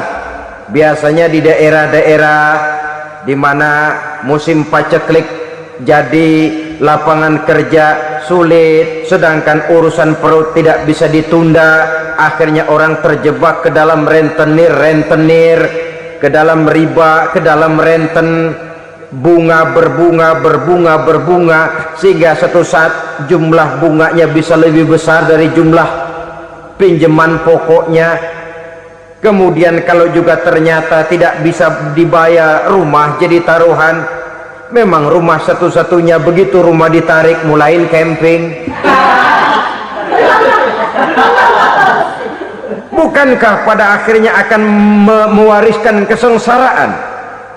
Oleh karena itu, kepada kita berusahalah jangan berhubungan dengan rentenir, jangan makan renten dan riba. Kepada mereka yang melaksanakan riba, walaupun mendatangkan keuntungan materi, tapi percayalah, harta yang didapat dengan jalan riba tidak akan membawa keberkahan. Manakala tidak membawa keberkahan, dia tidak akan mendatangkan ketenangan di dalam kehidupan kita. Oleh karenanya, memakan harta riba termasuk perbuatan yang merusak sendi-sendi kehidupan sosial, merusak kehidupan orang lain, merusak kehidupan masyarakat, tetangga, pergaulan, dan sebagainya. Yang kelima, wa akla malil yatim, memakan harta anak yatim dengan cara yang zalim. Nih, memang lezat. Anak yatim itu nggak tahu urusan apa-apa, kita diamanahkan untuk mengurusinya. Kadang-kadang dibentuklah panitia penyantunan yatim piatu, yatimnya mah tetap kelaparan, panitianya yang pada gendut.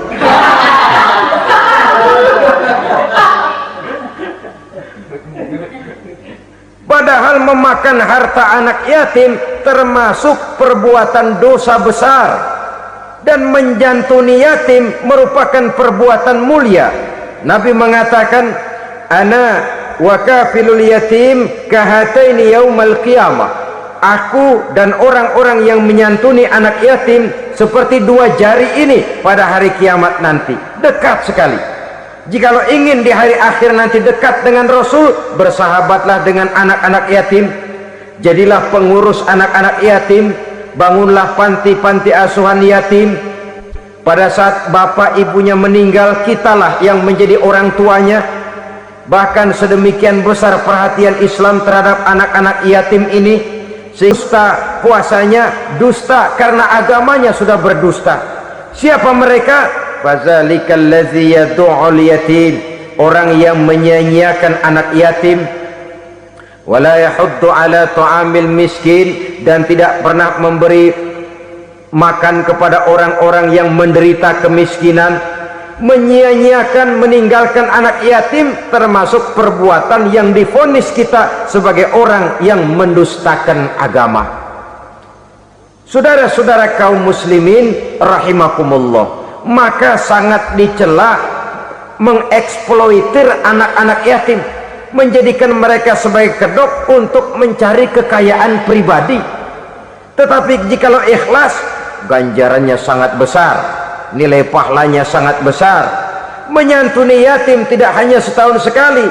Kalau Muharram pakai istilah lebaran yatim, dibentuklah panitia, diberilah beras, uang 45.000 rupiah, alhamdulillah. Tapi jangan lupa, si yatim tidak hidup cuma satu hari, dia tidak hidup cuma di bulan Muharram saja, dia hidup 12 bulan dalam setahun. Sebagaimana anak-anak yang lain, dia juga berhak punya masa depan, dia juga berhak menikmati bangku sekolah, dia berhak mengenyam arti dan makna pendidikan, dia berhak membekali diri dengan ilmu dan pengetahuan seperti halnya anak-anak yang lain. Maka kita yang diberikan keluasan oleh Allah, ingatlah itu, bersahabatlah dengan anak-anak yatim, santuni mereka. Perkara setahun sekali di bulan Muharram, alhamdulillah, itu bagus, bin Thayyib alias baik.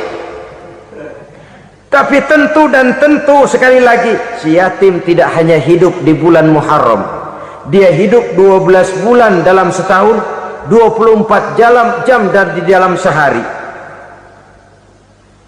Oleh karenanya menyia-nyiakan mereka pada saat posisi kita memang mampu akan memojokkan kita dalam satu posisi di mana kita dianggap sebagai orang yang mendustakan agama, memakan harta anak yatim dengan cara yang zolim.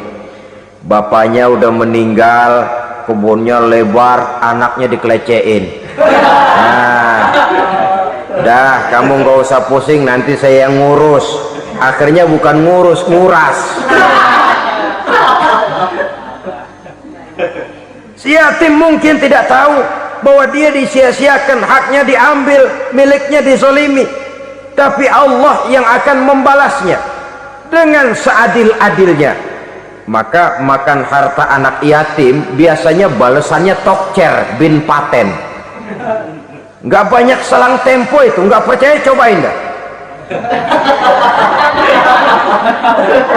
Nyobain aja kan nggak bayar, umpama memakan harta anak yatim dengan cara yang zolim, ganjarannya biasanya kontan. Kenapa?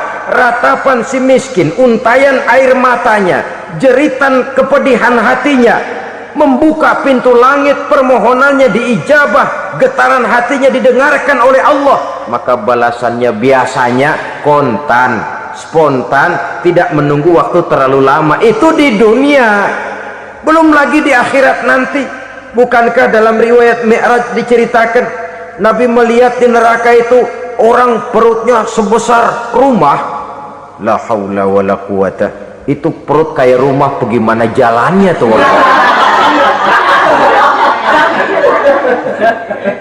Dan memang gak jalan, diseret-seret oleh malaikat di neraka itu. Hancur perutnya, amburadul itu perut.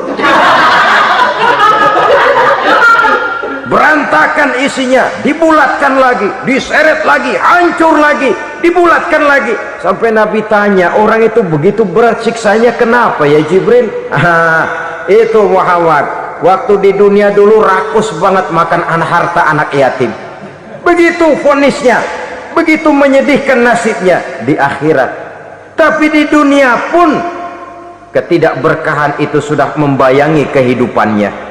Oleh karena itu, kepada saudara-saudara yang mendapat titipan anak yatim, berbahagialah, karena semulia-mulia rumah adalah rumah yang di dalamnya ada anak yatim yang disantuni. Sehina-hina rumah adalah rumah di mana di dalamnya ada anak yatim yang disia-siakan. Begitu kata Nabi kita. Rumah yang paling mulia dalam pandangan Allah, rumah yang di dalamnya ada anak yatim yang disantuni. Rumah yang paling hina dalam pandangan Allah, rumah yang di dalamnya ada anak yatim yang nasibnya disia-siakan. Berbahagialah saudara apabila menjadi penyantun anak-anak yatim, pelindung mereka, sehingga mereka mempunyai masa depan sebagaimana anak-anak lainnya. Rasulullah sendiri sedemikian peka terhadap keadaan anak-anak yatim karena beliau sendiri memang mengalami. Umur 6 bulan dalam kandungan ibu, beliau sudah ditinggalkan oleh ayahnya. Pada saat berusia 6 tahun, ibu sudah meninggal. Yatim piatu dalam usia di mana beliau sedang perlu belas kasih seorang ibu dan pengertian seorang bapak. Kepekaan itu lalu timbul, bahkan kemudian sampai kepada beliau berkata, aku dan orang yang menyantuni anak yatim seperti jari tengah dan jari telunjuk di hari akhirat nanti. Sedemikian dekatnya. Baiklah ya, jadi yang kelima, memakan harta anak yatim. Jauhi, karena ini perbuatan yang merusak. Yang keenam, watawalli yaumaz zahfi, melarikan diri pada hari pertempuran. Apa ini? Khianat, tidak konsekuen dengan konsep perjuangan. Pada mulanya keras benar teriak berantas korupsi, ganyang korupsi, cuma karena belum dapat giliran. Begitu dia naik dapat kesempatan, korupsinya lebih edan dari yang diteriakinya. Ini termasuk tawalli yaumaz zahfi. berpaling pada hari peperangan. Di saat menghadapi musuh, kalau belum kelihatan musuh, teriaknya nyaring bener, jangan takut demi kebenaran sampai titik darah yang paling penghabisan. Musuh belum kelihatan. Begitu musuh sudah kelihatan, paling dulu lari ke belakang. Kalau diajak berjuang ada saja alasannya. Sehingga Quran memberikan peringatan kepada kita semua. Mengapa kamu ini berat? Kalau sudah diajak berjuang di jalan Allah, kakimu seperti terhunjam berakar di perut bumi. Berat untuk melangkah berjuang. Lari dari pertempuran tidak konsekuen dengan konsepsi perjuangan. Mau enaknya saja dalam kondisi yang sulit lalu berpangku tangan. Ini termasuk ciri munafik yang di dalam Al-Quran disindir dengan bahasa kullama adha'a lahum masyaufi wa iza azlama alaihim qamu. Waktu terang mereka jalan, giliran gelap mereka mandek. Artinya, maksudnya, kalau giliran ada untungnya aja rame-rame teriak Islam, tapi begitu diminta berjuang, dituntut berkorban, rame-rame mundur. Waktu dilihat di Islam ada untungnya, rame-rame teriak Islam. Pak, saya Islam banget, Pak. KTP saya Islam, Pak. Pokoknya Islam banget dah. Tapi ketika diminta berjuang, dituntut sedikit berkorban, rame-rame mengundurkan diri. Tahun 65 PKI berontak. Waduh, waktu itu jadi orang Islam untung itu. Nggak dikejar-kejar, aman. Masjid rame, mobil-mobil mewah parkir di depan musola dan masjid. Kenapa? Waktu itu asal udah ke masjid aman. Islam selamat, untung. Tapi begitu keadaan aman, yang parkir di musola sepeda butut melulu.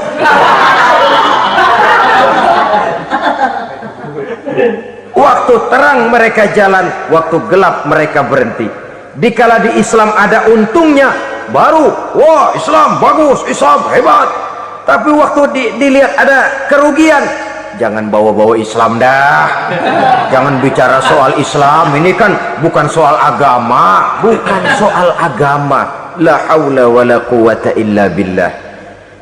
Beragama kita ambil talfik fid din, mengambil yang enteng-enteng saja dalam urusan beragama ini. Tidak konsekuen kita dengan Islam kita. Seolah kita mau memilih mana yang terasa cocok sama selera kita, kita teriak Islam. Beratan aja dikit, rame-rame berpaling. Itu termasuk tawalli yaumaz zahfi, para pengkhianat, mental-mental hipokrit yang tidak mau konsekuen menghadapi segala bahaya. Itu termasuk perbuatan yang merusak. Kenapa? Kalau cuma dia saja yang lari, mungkin tidak jadi soal, tapi larinya ini akan mempengaruhi orang lain. Nah, pengaruhnya itu yang dicegah. Sebab kalau satu sudah mulai lari, yang lain mulai ngelirik. Ketika yang dilirik kemudian tidak ada reaksi, dia akan ikut lari. Artinya apa?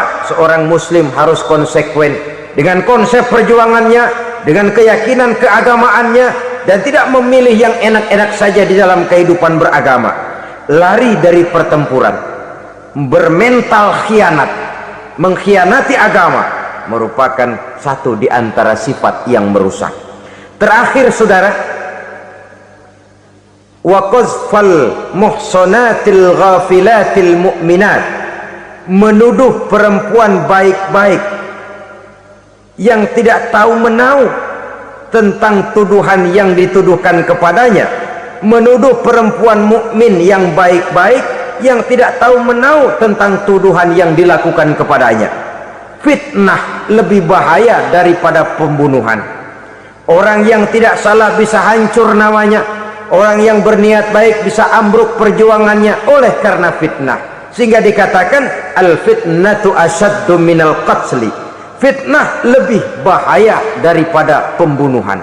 Maka memfitnah ini termasuk satu dosa di antara 7 hal merusak yang harus kita jauhi semampu kita, semampu-mampunya. Mengupayakan sebisa-bisanya jangan sampai terjebak ke dalam hal yang demikian. 7 macam perkara yang merusak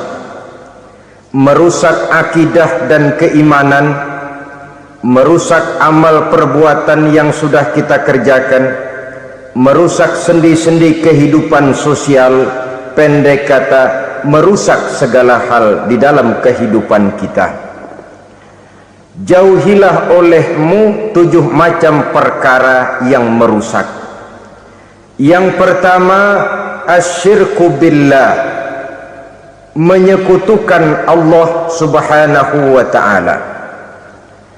Agama dimulai dari keyakinan, maka kehancuran agama selalu dimulai dari kehancuran keyakinan, iman atau akidah yang dimiliki oleh seseorang. Dan untuk menghancurkan nilai-nilai iman yang kita miliki ini, orang rasanya tidak akan menghantam kita dengan peluru kendali, orang tidak akan mengirimkan nuklir ke sini, orang tidak juga akan mengirimkan satuan militernya ke sini untuk menghancurkan nilai-nilai iman.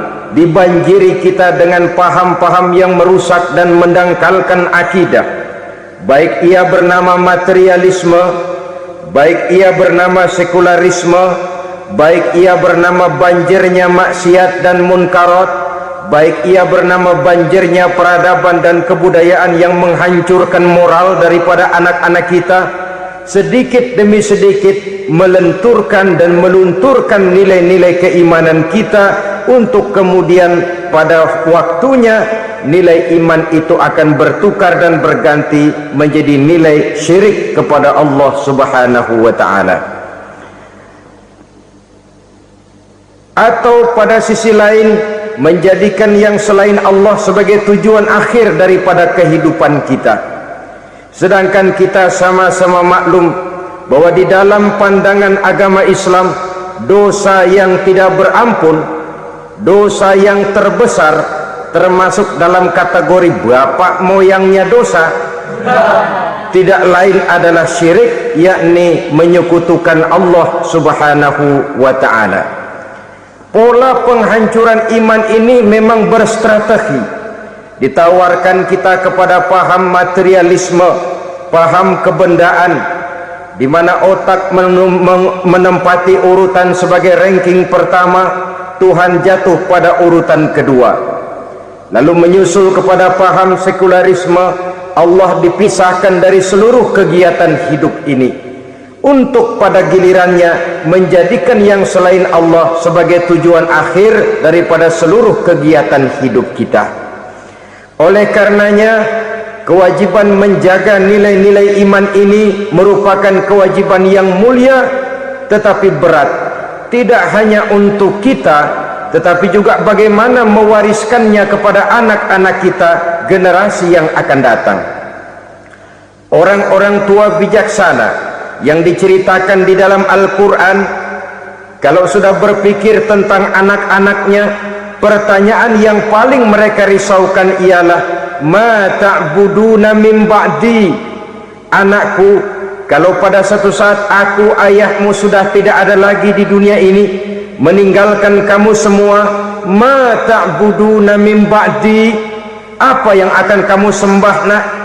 Jikalau sekarang ayahmu masih mau ke masjid, masih mau melakukan rukuk dan sujud, masih beribadah menyembah Allah subhanahu wa ta'ala, kalau orang tuamu sudah tidak ada, ma ta'buduna min ba'di, masihkah engkau mau datang ke masjid? Masihkah engkau mau rukuk dan sujud? Masihkah engkau mau menyembah Allah subhanahu wa ta'ala? Pertanyaan ini yang dipikirkan oleh Nabi Yakub kepada putra-putranya. Pertanyaan ini yang diteruskan oleh Nabi Ibrahim kepada anak-anaknya. Pertanyaan ini yang diwariskan oleh generasi ulama salafus saleh kepada para generasi berikutnya. Bagaimana kita generasi sekarang? Kita orang-orang tua sekarang bukan berfikir ma ta'buduna min ba'di, malah yang kita fikirkan ma ta'kuluna min ba'di. Kalau bapak tidak ada nanti kamu makan apa nak? Perkara kamu nyembah apa, urusan nomor 18.